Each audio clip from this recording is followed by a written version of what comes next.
మేము సిరిసిల్ల నుంచి రావడం జరిగింది. నా పేరు కమలాకర్ రెడ్డి. మేము ఈరోజు కేటీఆర్ అన్నకు మద్దతుగా ఒకటే తెలియజేస్తూ ఉన్నాం, తెలంగాణ ప్రజలకు కానీ దొంగ రేవంత్ రెడ్డికి కానీ. ఎందుకంటే ఇవాళ ఈ కార్ రేసు వల్ల తెలంగాణకు ఎంతో మంచి పేరు వచ్చింది, పెట్టుబడులు వచ్చినాయి, 700 కోట్ల లాభం వచ్చింది.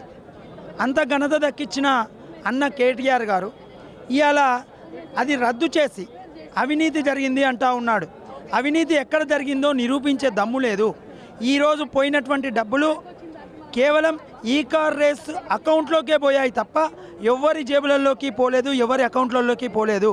కేవలం నీకు సమర్థత లేక చాతగాక ఇవాళ ఈ కార్ రేసును రద్దు చేసిన గనునివి నువ్వు, చెండాలునివి నువ్వు. మేము ఒకటే అడుగుతా ఉన్నాం, ఇవాళ నీ మీద కేసు ఎందుకు ఫైల్ అయిందని మేము అడుగుతా ఉన్నాం. ఈ కార్ రేసు వాళ్ళు మాకు రెండోసారి ఈ కార్ రేసు నడపడం లేదని చెప్పి కేసు ఫైల్ చేసిండ్రు.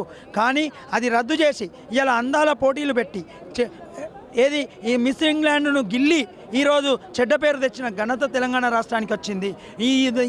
ఈ చెడ్డ పేరు తెచ్చిన నిన్ను ఖచ్చితంగా రాబోయే కాలంలో ప్రజలు గుణపాఠం చెప్తారని తెలియజేస్తూ ఉన్నాం. ఇవాళ కేవలం 420 హామీలను 6 గ్యారంటీలను అమలు చేయాలని చెప్పి ఎప్పుడైతే కేటీఆర్ అన్న అడగడం మొదలుపెట్టిండో అప్పుడే నీ గుండెల్లో రైలు పరిగిలినాయి. అందుకే ఈ పథకం ఈ ప్లాన్ చేస్తూ ఉన్నావు. ఇటు కాళేశ్వరం ప్రాజెక్టు మీద అవినీతి ఉందంటావు, 100 కోట్ల 1,00,000 కోట్ల అవినీతి జరిగిందంటావు. అక్కడ జరిగిందే 1,00,000 కోట్ల అభివృద్ధి అయితే 1,00,000 కోట్లు అవినీతి జరిగితే జరిగిన పనంతా ఎక్కడ కనబడుతుంది అని చెప్పి మేము అడుగుతూ ఉన్నాం. ఇవాళ ప్రతి ఒక్క దానిలో కేటీఆర్ ఎంబడి కానీ కేసీఆర్ ఎంబడి కానీ 60 లక్షల మంది సైనికులు ఉన్నారని చెప్పి తెలియజేస్తూ ఉన్నాం. ఇవాళ నువ్వు చేసే అభివృద్ధి లేక చేతగాక దీన్ని తప్పుదో పట్టియడానికి నువ్వు ఒక ప్రయత్నం చేస్తూ ఉన్నావు, మూటలు మోయడానికి ఒక ప్రయత్నం చేస్తూ ఉన్నావు తప్పితే ఇక్కడ జరిగిన అవినీతి ఏమీ లేదు. నీకు చేతగా లేదు కాబట్టి తప్పుకోవాలి. నువ్వు 20 నెలల పాలనలో ఏ అభివృద్ధి జరగలేదు, ఒక్క ఫ్రీ బస్సు తప్ప నువ్వేమీ చేయలేదని చెప్పి తెలియజేస్తూ ఎన్ని పథకాలు రద్దు చేసినావు. ఆడబిడ్డలకు ఇచ్చే మహిళ కేసీఆర్ కిట్టు రద్దు చేసినావు. అనేక రకాలుగా 4,000 పెన్షన్ ఇస్తా అన్నావు, 2,500 పెన్షన్ ఇస్తా అన్నావు. అనేక రకాలుగా హామీలు ఇచ్చి దొంగ హామీలు ఇచ్చి ప్రభుత్వంలోకి వచ్చిన నువ్వు ఇవాళ హామీలు నెరవేర్చలేక చాతగాక ఈ పని చేస్తూ ఉన్నావు అని చెప్పి హెచ్చరిస్తూ ఉన్నాం. అంతేకాదు ఈరోజు చూసినట్టయితే ఒక్క మేడిగడ్డను చూపించి కాళేశ్వరం అంతా అవినీతి అంటూ ఉన్నావు. మేడిగడ్డకు పెట్టింది 4,700 కోట్లు. అందులో ఒక పిల్లర్ 3 పిల్లర్లలో ఒక పిల్లర్కు కింద ఫ్లడ్ రావడం వల్ల అది ప్రకృతి వైఫల్యం వల్ల కుంగింది తప్పితే ఎవరు చేసింది కాదు. అలాంటివి ఎన్నో జరుగుతూ ఉంటాయి.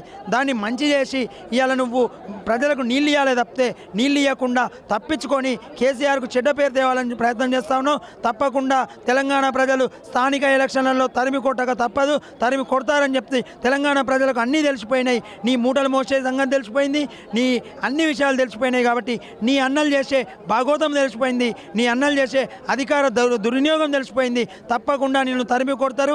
ఇవాళ కాళేశ్వరం వల్ల 1 ఎకరం బారలేదని అంటా ఉన్నావు మూర్ఖుడా. ఇవాళ మేము అడుగుతూ ఉన్నాం, ఈరోజు అధికారికంగా ఆనాడు తెలంగాణ రాకముందు 60 లక్షల మెట్రిక్ టన్నుల ధాన్యం పండితే ఇవాళ 3,60,00,000 మెట్రిక్ టన్నుల ధాన్యం పండింది. అంటే ఇది అధికారులు ఇచ్చినటువంటి దీన్ని తప్పు పట్టడం ఎంతవరకు సమంజసం అని మేము అడుగుతూ ఉన్నాం.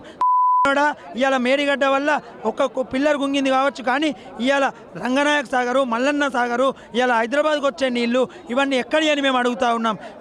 500 మీటర్ల ఎత్తుకు గంగను తీసుకొచ్చినటువంటి గనుడు కేసీఆర్ గారు, జాతిపిత కేసీఆర్ గారు. ఇవాళ కేసీఆర్నైనా నువ్వు ఏం చేయాలనుకున్నా తప్పకుండా రాష్ట్రం తెలంగాణ ఉద్యమం ఎంత ఉధృతంగా జరిగిందో అంతకు మించిన ఉద్యమం జరుగుతుంది. నిన్ను తరిమి కొడతారు తెలంగాణ ప్రజలు తప్పకుండా అని చెప్పి హెచ్చరిస్తూ ఉన్నాం.